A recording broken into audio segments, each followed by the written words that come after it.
Maayong buntag sa tanan. So ako lang i-share sa inyo ha kung saang mga nindot o kanang bati. Ang pinakanindot lang yun sa kinabuhi. Nga bisan pagdaghag mga problema nga maabot sa tong life. Ato ra yung permi pasalamatan ang Ginoo kay wala ta niya pasabihi. So ang atong pagabuhaton is muday ug magpasalamat sa Ginoo bisan pag-unsa ang mga kakulian. Dalay gyud tanan ang Ginoo.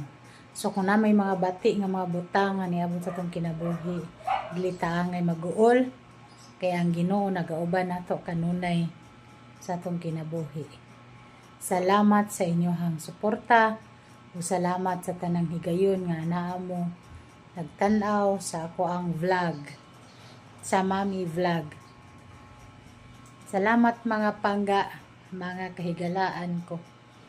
Dalay go ng Ginoo sa tanang butang. So dili kita angay mag-uol no. So ato jud siyang i-ignore ang mga butang awal dili mahimaya ang Ginoo.